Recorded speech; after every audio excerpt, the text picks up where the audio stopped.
kembali lagi di podcast Omni. Ngobrolin Omni. Ngobrol seru bareng Omni. Oke, kita hari ini bakal ngobrolin sesuatu yang banyak dipikirin sama anak-anak remaja kayak kita nih. Misalnya tentang masa depan kita, kuliah kita nanti tuh kayak gimana sih? Atau nanti dunia kerja kita tuh kayak gimana? Yap, benar banget Vio. Karena ternyata kerja itu bukan cuma soal dapat gaji aja, tapi juga tentang gimana kita bisa berkembang dan nemuin tujuan hidup kita masing-masing. Oke, karena tak kenal maka tak sayang, perkenalkan nama aku Violeta Irisyawan dari kelas 12 SMK.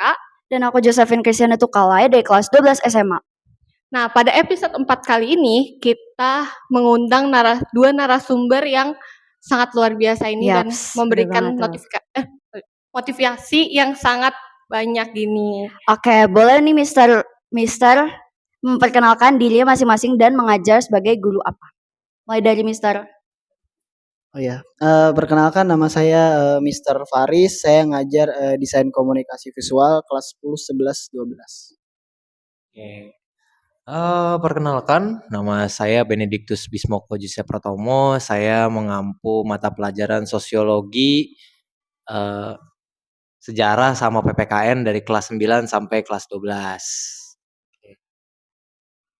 Oke, karena kali ini tema kita itu adalah not just a job, jadi kita bakal ngobrol santai soal dunia kerja, passion, dan juga gimana cara kita ngelihat masa depan lebih luas lagi. Oke, kita langsung aja ke pertanyaan-pertanyaan yang sangat menarik ini. Yo. Oke, yang pertama ya, menurut Sir, apa sih arti dari not just a job ini? Coba dari Sir Faris dulu. Not just a job, bukan hanya bekerja berarti ya, bukan hanya bekerja gitu. Kalau dari saya sih mungkin karena saya guru ya, jadi saya bukan cuma bekerja, tapi saya mendapatkan cinta mungkin ya di sekolah gitu, sama saya bisa menjalani cinta saya tuh ke murid-murid gitu. Ya bisa tersalurkan lah. Jadi nggak cuma bekerja, saya perasaan saya senang gitu kalau buat kerja atau ngajar gitu. Itu sih paling kalau dari saya. Not just a job ya, bukan sekedar pekerjaan biasa. Kalau saya sendiri sih karena emang passion ya, passion project. Jadi guru itu ngajar, terutama ngajar sejarah sama sosiologi ya. Memang passion, jadi saya nggak ngelihat kayak saya itu beneran kerja, saya itu emang nongkrong aja gitu sama anak-anak SMA. Dah gitu aja mungkin. Oke, thank you Mister. Kalau ngomongin pekerjaan, menurut Mister ini, anak-anak muda zaman sekarang tuh lebih fokus condongnya tuh ke passion atau nyari uang. Mungkin dari Mister. Dari Sir Bene, oke. Saya dulu ya. Oke.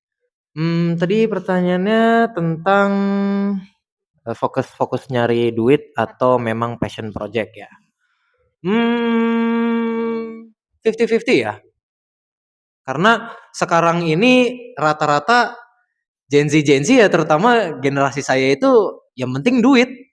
Selama kami dibayar, selama kami memang sesuai dengan kompetensi, kami mau menjalani gitu. Tapi ada beberapa juga yang memang passion project gitu, misalkan kayak yang memang sudah bercita-cita dari dulu, terutama untuk menjadi anggota polisi atau jadi content creator gitu, itu memang passion project dan itu payoff-nya itu bakal lama. Tuh, itu aja. Oke, kalau dari Sir Faris gimana? Sama sih kayak Sir Bene, karena penilaian saya sih dari generasi yang sekarang ya, Gen Z, Gen Alpha, mungkin nanti bakalan realistis orangnya gitu. Kalau yang saya lihat gitu. Dari cara mereka belajar pun kadang-kadang mereka ngungkapin serealistis itu dunia gitu. Dunia yang kayak gimana. Jadi saya juga orangnya suka deep learning juga kan sama anak-anak gitu. Paling ya dari penilaian saya secara keseluruhan anak-anak Gen Z ini orangnya realistis gitu sih. Berarti lebih ke arah yang kayak dapat uang juga tapi sesuai passion juga gitu. Oke. Lanjut ya, Sir. Menurut Mister, penting gak sih kita kerja di bidang yang kita suka? Gimana tuh tanggapannya? Bidang yang kita suka penting banget sih. Karena pertama, kita jadi ini sih, alasannya sih kalau saya karena jadi sehat mental, gak bekerja penuh tekanan, gak enak kalau kerja tuh ada tekanan di mana-mana gitu, apalagi bukan dengan passion kita yang tadinya kita misalnya suka ngajar terus tiba-tiba kerjanya itu jadi apa sih namanya desainer kayak gitu. Itu menurut saya nggak enak, menurut saya ya gitu. Mungkin Serbene. Oke. Kalau kerja sesuai dengan ini ya, mimpi ya. Ya sebenarnya sih kalau menurut saya kita bicara idealistis dikit ya. Sebenarnya bagus banget kalau misalkan dapat pekerjaan yang memang sesuai dengan mimpi kalian gitu. Kayak misalkan sekarang saya jadi guru, nggak makan hati banget untuk ini ya, karena saya sendiri itu ya senang-senang aja gitu jadi guru, karena saya bisa ngobrol bareng anak SMA, saya bisa ngajarin mereka baik buruknya dunia, saya bisa ngajarin ilmu yang udah saya pernah dapetin ke mereka yang mungkin masih belum tahu gitu. Jadi ya setengahnya juga ya fun-fun aja gitu kalau misalkan kalian itu dapet kerjaan di passion kalian gitu. Kalau nggak dapet mungkin kalian harus nyari. Kalau misalkan nggak dapet, tapi ya hope for the best aja lah kalau untuk passion project. Oke, thank you Mister. Next questions adalah kadang anak-anak muda zaman sekarang, khususnya seumuran kita ini, masih ada beberapa yang bingung sama tujuan hidupnya. Menurut Mister itu hal yang wajar apa enggak dan kira-kira gimana cara ngatasinnya? Mungkin dari Mister Bene dulu. Krisis identitas ya. Normal sih. Kalau sekarang itu kalau masih SMA masih krisis identitas normal aja, nggak apa-apa. Itu nanti kalian bakal nemu jati diri kalian di ketika kuliah, mungkin telat. Itu bisa kapan aja gitu. Kalau cara mengatasinya mungkin kalian mulai nge-shape atau ngebentuk diri kalian dari lingkungan pertemanan atau lingkungan kelas. Kalian nge-shape lingkaran kalian itu bagaimana? Itu aja sih.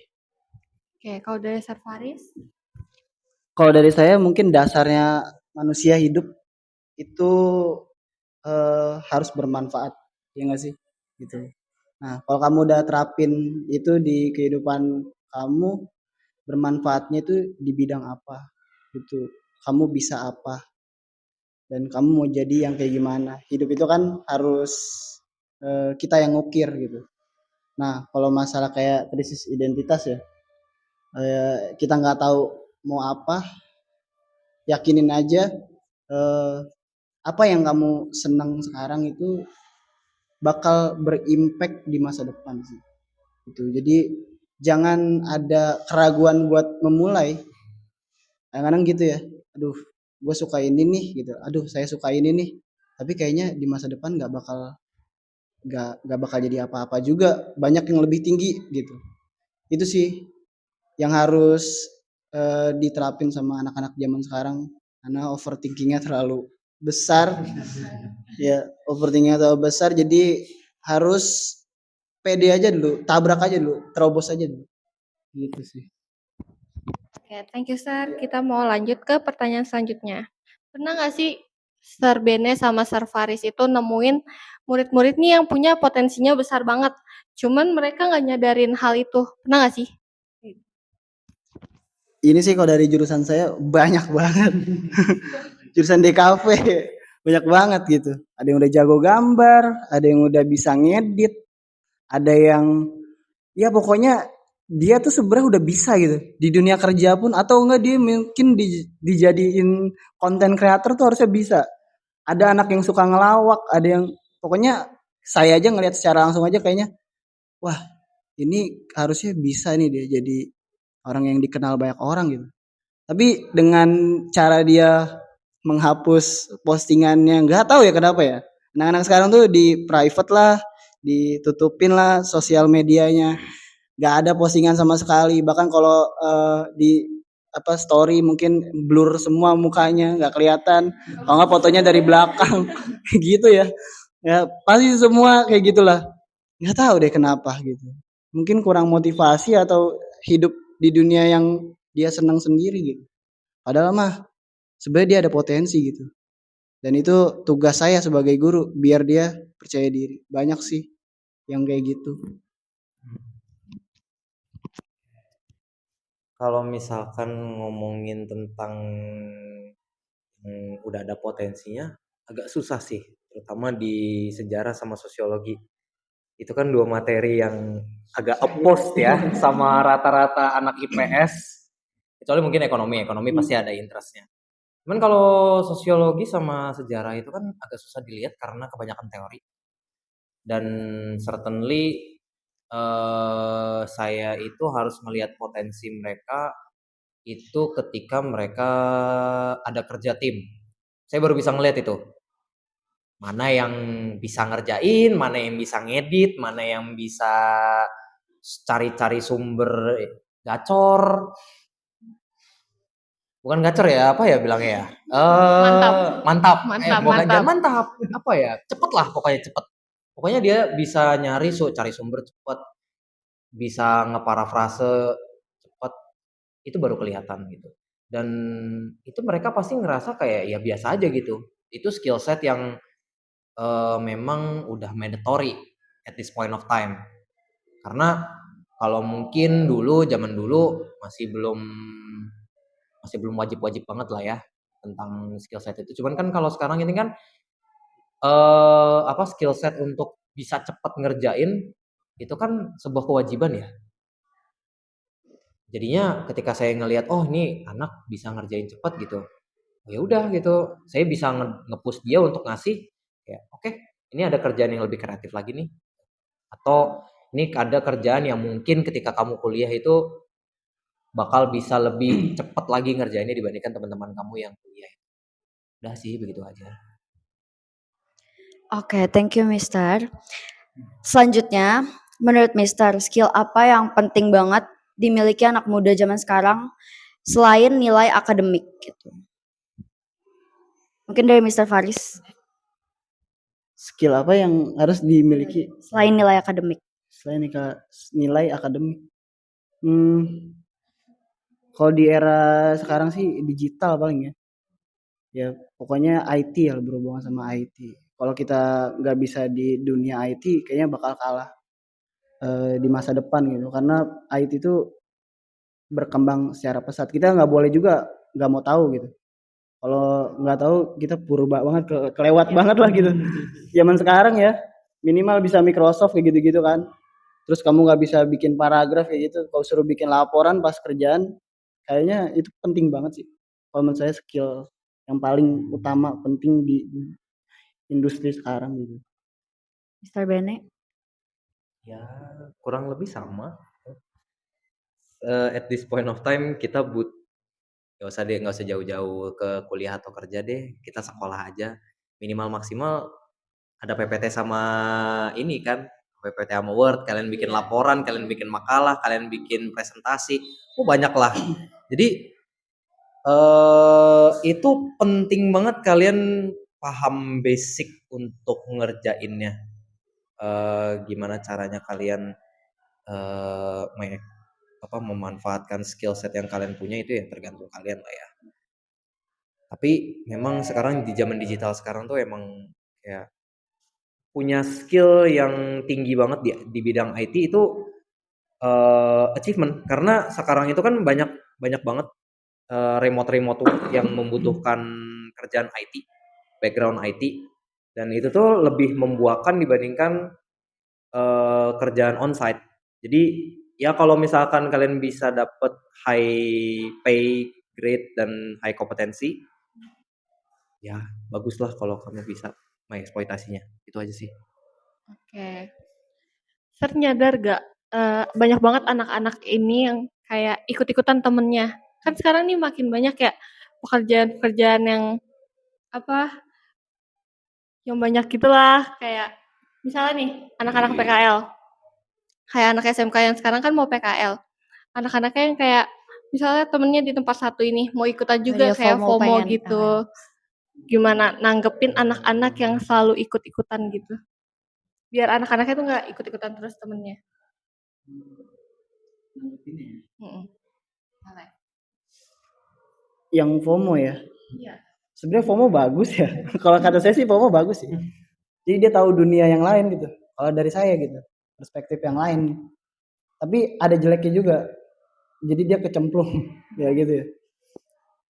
Ada dua kemungkinan sih. Ada yang dia bakal merasa kecemplung, ada yang dia jadi tahu dunia yang itu gitu. Kalau kata saya sih, kalau yang FOMO gitu, mungkin kalau misalnya nggak mau kecemplung ya jangan FOMO gitu, ya kan. Tapi kalau kamu mau nyari pengalaman yang lebih itu malah bagus FOMO. Ya, saya juga orangnya FOMO soalnya. Saya mau contohnya saya main musik, saya pedein aja gitu main musik set. Terus habis itu saya FOMO ngelihat anak murid ngeband nih, ya saya bikin band guru gitu.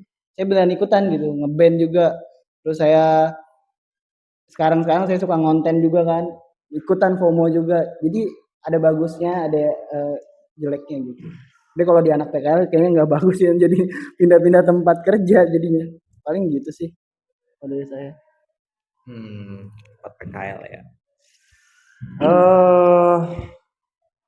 Kultur FOMO sih inevitable ya. Kalau boleh jujur, kayak udah agak susah gimana ya cara nge-preventnya. Jadi ya sama sih sama kayak Mr. Faris, saya FOMO itu bagus, tapi kalau memang dia jadinya cuma sekedar ikut-ikutan dan terus dianya jadi nggak independen mungkin ya. Biasanya ini yang di-worry nggak independen itu kan. Ya itu sih pilihan orang-orang ya. Jadi kitanya tuh nggak bisa tahu nih anak tuh FOMO atau enggak. Terutama di kita guru-guru. Jadi kita tuh nggak bisa discern ini anak tuh bener-bener kayak FOMO atau kayak beneran genuine nih. Itu karena alasannya juga pasti nggak ngasih kejelasan. Itu sih concernnya. Jadi bagus-bagus aja sebenarnya FOMO. Cuman kalau memang untuk kesulitan independen ya itu harus diperbaiki nanti ketika kuliahnya itu atau ketika udah kerja itu pasti terperbaiki dengan sendirinya. Berarti kesimpulannya itu sebenarnya FOMO itu ada negatif sama positif way-nya ya. Sebelum lanjut ke pertanyaan selanjutnya, kita mau nawarin Mister buat minum dulu. Boleh diminum, boleh dibuka ya minum Mister? dulu, boleh banget kok. Ya. Bisa lihat.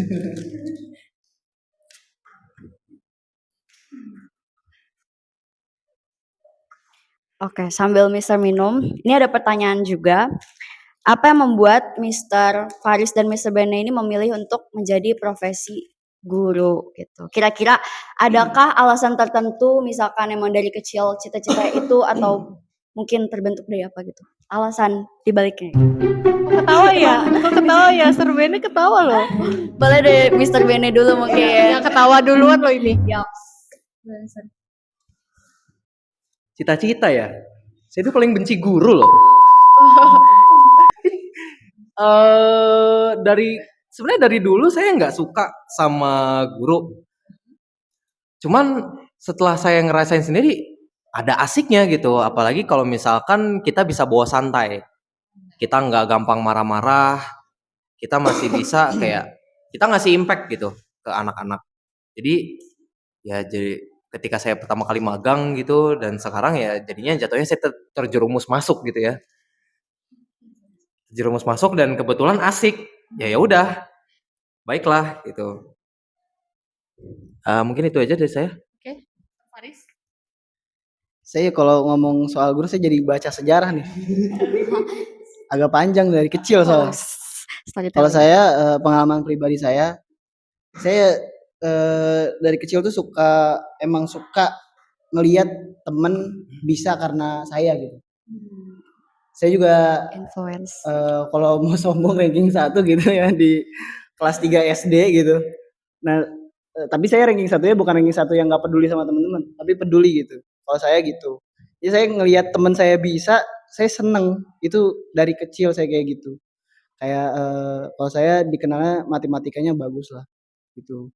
Sampai pas udah SMA, saya dipercaya buat ngajar matematika SD SMP. Itu masih SMA. Udah mulai ngajar les gitu. Dapat penghasilan dari situ. Tiba-tiba seneng juga, makin seneng lagi gitu. Ternyata pelajaran yang menyeramkan bisa menjadi menyenangkan dari saya gitu. Saya ngebuat anak itu yang tadinya takut, yang nilainya cuma 3, 4, tapi pas ujian nasional dia 8, 9 gitu. Karena saya bisa nggak tahu ya, itu kayak anugerah aja gitu. Saya bisa nyampein apa yang saya ajar gitu. Nah udah kuliah, saya murtad pindah jurusan itu, bukan matematika, bukan, malah ke DKV. Karena saya realistis, nilai saya pas jalur undangan itu kuliah, saya yang bagus tuh nilai seni, karena saya suka musik, saya suka IT juga, ngedit-ngedit gitu, masuklah ke situ. Nah DKV itu kan harusnya kerja di apa, agensi lah gitu, dibilang gaji gede ya gede gitu, bisa sampai 2 digit mungkin gitu. Tapi saya memilih guru karena saya suka itu, saya cinta itu, secinta itulah gitu, sesuka itu, sesenang itu. Terus pas saya ngajar di SMK sama gitu, malah makin besar lagi cintanya gitu. Ya kalau dibilang kalau realistis ya gaji guru tahu sendiri lah ya. Ya diledekin, diapain gitu. Ya udah. Sampai saya ada niat sekarang juga, karena saya kenapa saya ngonten, intinya saya nggak mau penghasilan guru saya jadi penghasilan utama saya. Saya pengen ngonten sehingga guru itu udah bukan jadi masalah, saya ngajar aja udah. Walaupun saya udah jadi influencer misalnya udah puluhan juta misalnya gitu, tetap saya ngajar.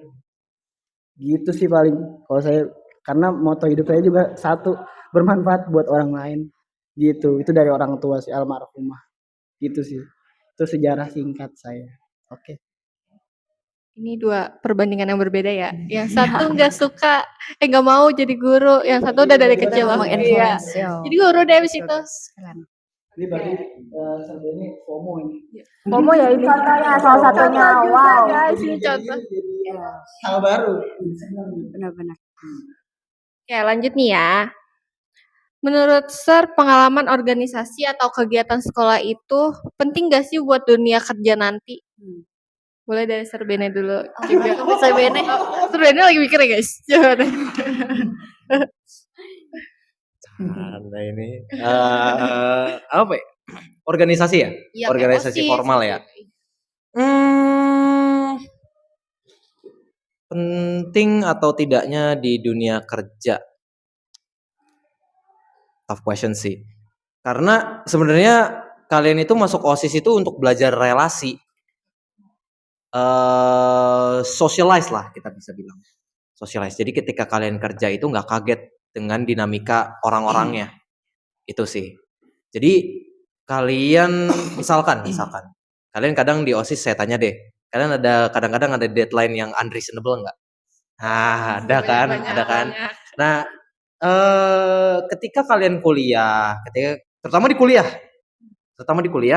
itu kalian ntar ketemu dosen yang ada aja kelakuannya, gebrakannya ada aja. Tiap minggu disuruh bikin artikel, ada aja itu. Tiap minggu itu. Dan